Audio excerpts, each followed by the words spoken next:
15 जनवरी को सेना दिवस है। सेना दिवस से ठीक पहले आज army chief general Upendra Dwivedi ने प्रेस कॉन्फ्रेंस की। प्रेस वार्ता की टाइमिंग बहुत महत्वपूर्ण है क्योंकि चंद घंटे पहले बॉर्डर पर पाकिस्तानी ड्रोन्स देखे गए थे और उससे पहले मसूद अजहर से लेकर पाकिस्तानी आर्मी चीफ आसिम मुनीर भारत के विरुद्ध जहर उगल रहा था।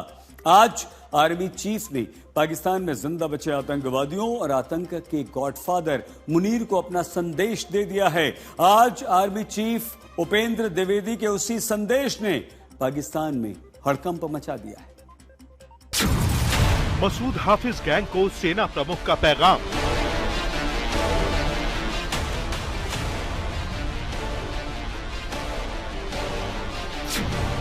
बॉर्डर पार किया तो सेना चुन चुन कर मारेगी।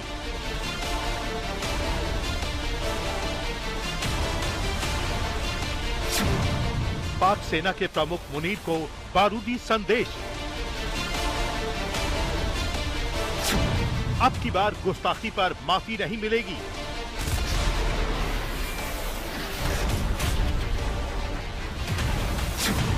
हिमाकत की सोची तो सेना करेगी चढ़ाई।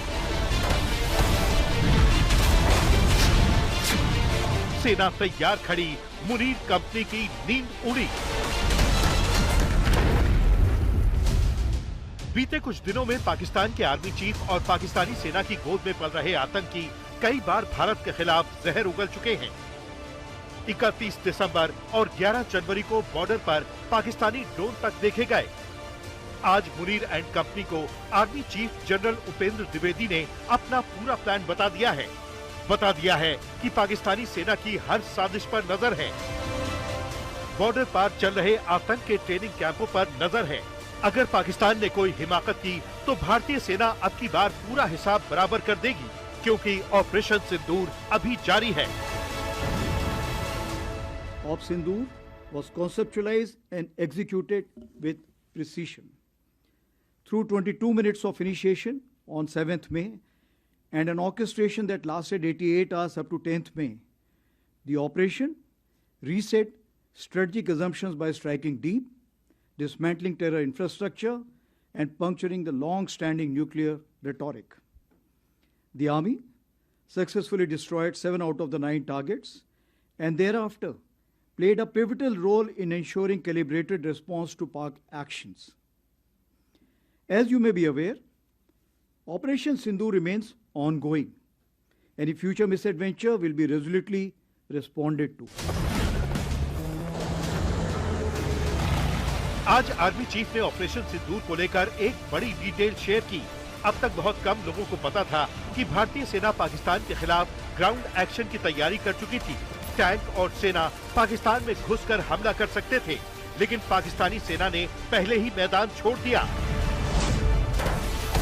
इस बार जो हमने कार्रवाई की, आपको पता है कि जम्मू कश्मीर में स्पेशली जिस तरह की फायरिंग हुई थी और जिस तरह से हमने उनको एड्रेस किया और तकरीबन हमने उनके 100 लोगों को जो खत्म किया, वो सब कार्रवाई जो हुई थी वो इसीलिए हुई थी क्योंकि हमने कन्वेंशनल स्पेस को बढ़ाया।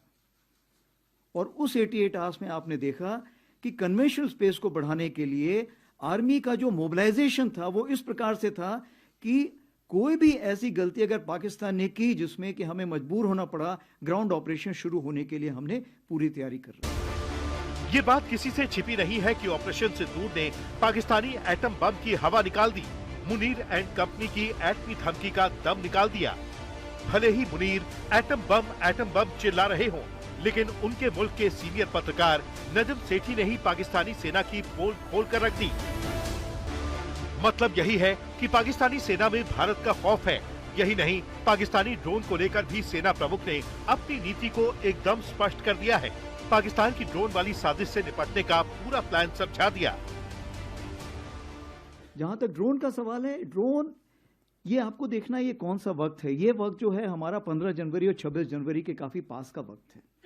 इस वक्त जो होता है आप देखेंगे कि पाकिस्तान थोड़ा सा एक खौफ में रहता है कि कोई ऐसी कार्रवाई ना हो।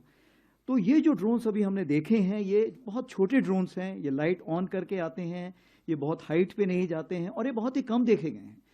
जैसे 10 के आसपास तकरीबन 6 से 7 देखे गए थे, 11 और 12 तारीख को 2 से 3 देखे गए हैं। तो ये जो ड्रोन थे ये मैं समझता हूं कि डिफेंसिव ड्रोन थे, जो कि ये ऊपर आके देखना चाहते हैं कि हमारे अगेंस्ट कोई कार्रवाई तो नहीं हो रही है। मैं ये मना नहीं कर रहा हूँ, हो सकता है कि वो ये भी देखना चाहें कि कोई कहीं गैप तो नहीं है, इंडियन आर्मी में कोई ढिलाई तो नहीं है, कोई गैप वो जहाँ से वो टेररिस्ट वहाँ से भेज सके। तो मेरे ख्याल से उनको उसका नेगेटिव जवाब ही मिला होगा, उन्होंने देखा होगा कि आज की तारीख पे कोई ऐसी जगह नहीं है, कोई ऐसे गैप्स नहीं जहाँ से वो भेज सके। ड्रोन से निपटने के लिए बॉर्डर पर सेना तैयार है, तो वहीं घुसपैठियों को पाताल में भेजने की पूरी तैयारी है। अगर पाकिस्तान ने अपनी फैक्ट्री में बने आतंकियों को एक्सपोर्ट करने की कोशिश की तो दहशतगर्दों का वही हाल होगा जैसा ऑपरेशन सिंदूर के दौरान हुआ था। तो टेररिस्ट कैंप के हालात का मैं ये बताना चाहूंगा कि जितनी खबर हमारे पास है, तकरीबन 8 कैंप्स अभी भी हमारे ऐसे नॉलेज में हैं जो कि एक्टिव हैं, जिसमें से 2 तकरीबन आईबी के अपोजिट हैं और 6 एलसी के अपोजिट हैं। और इन कैंप्स में तकरीबन अभी भी हम समझते हैं कि किसी प्रकार की प्रेजेंस या ट्रेनिंग है, तो इसलिए हम उसके नज़र रखे हुए हैं।